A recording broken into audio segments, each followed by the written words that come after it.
Baik, kita lanjutkan latihan soal titik didih dan titik beku. Di sini ada soal diketahui pada tekanan 1 atmosfer titik didih air 100 derajat Celcius dan titik beku air 0 derajat Celcius.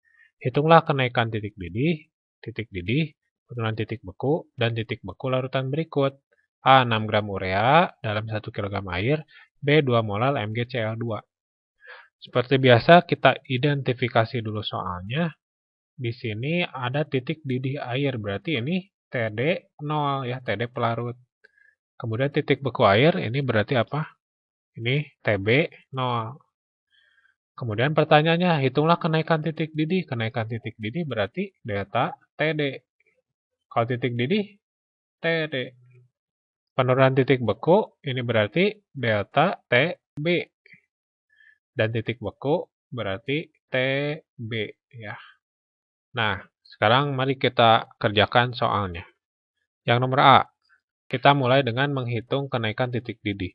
Kita tahu rumus kenaikan titik didih adalah delta TD sama dengan molalitas zat pelarut dikalikan konstanta didih pelarut murninya. Dalam hal ini pelarut murninya adalah air ya. Kita hitung dulu molalitas. Molalitas sama dengan mol pelarut dibagi kilogram pelarut. Mol larutnya ada nggak di sini? Nggak ada, ya. Tidak secara langsung harus kita hitung dulu. Mol larut sama dengan gram terlarut dibagi mr terlarut. Sama dengan gram terlarutnya ada nih. Nih, 6 dibagi mr terlarut.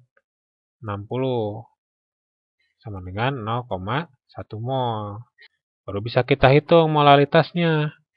Molaritas berarti sama dengan mol terlarut berapa? 0,1. Kilogram pelarut ini ya, kilogram pelarut 1 kilogram. 0,1 dibagi 1 kilogram sama dengan 0,1. Baru kita hitung delta TD-nya. Delta TD sama dengan molaritas terlarut, setelah kita hitung 0,1 kalikan konstanta didih pelarut murni. Nah, dalam hal ini air itu adalah 0,52. Sehingga delta TD-nya sama dengan 0,052 derajat Celcius. Gimana kita menghitung titik didihnya? Ya gampang. Titik didih sama dengan titik didih pelarut murni ditambah delta TD. Titik didih pelarut murni 100. Delta TD 0,052. Sama dengan 100,052 derajat Celcius. Nih. Nah, kemudian sekarang kita hitung titik bekunya. Rumusnya delta TB sama dengan molalitas terlarut kalikan konstanta beku pelarut murni.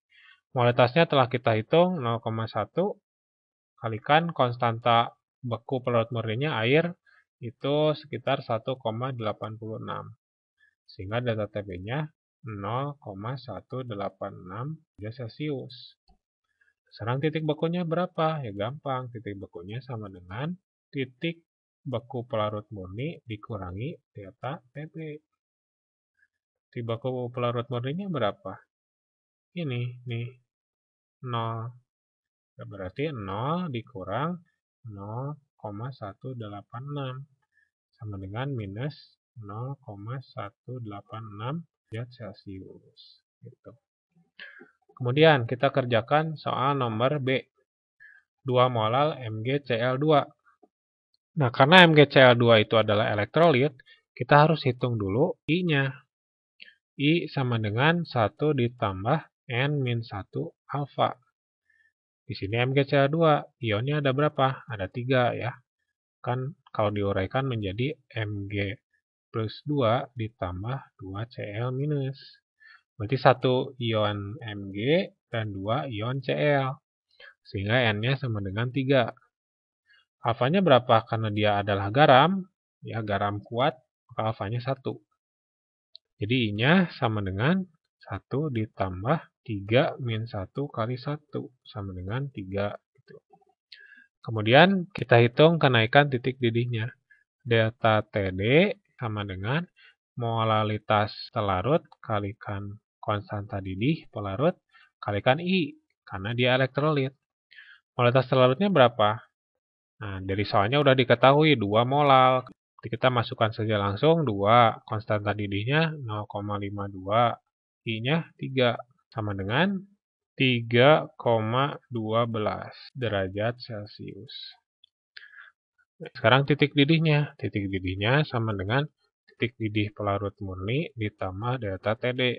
Berarti titik didih pelarut murni 100 ditambah 3,12 sama dengan 103,12 derajat Celcius. Oke, sekarang selanjutnya penurunan titik beku sama dengan molalitas zat terlarut kalikan konstanta beku kalikan I. Molalitas terlarutnya 2, konstanta bekunya 1,86, I-nya 3, sama dengan 11,16 derajat Celcius. Ini penurunan titik bekunya. Kalau titik bekunya berapa? Ya tinggal titik beku sama dengan titik beku pelarut murni dikurangi penurunan titik bekunya. Sama dengan 0 dikurang 11,16.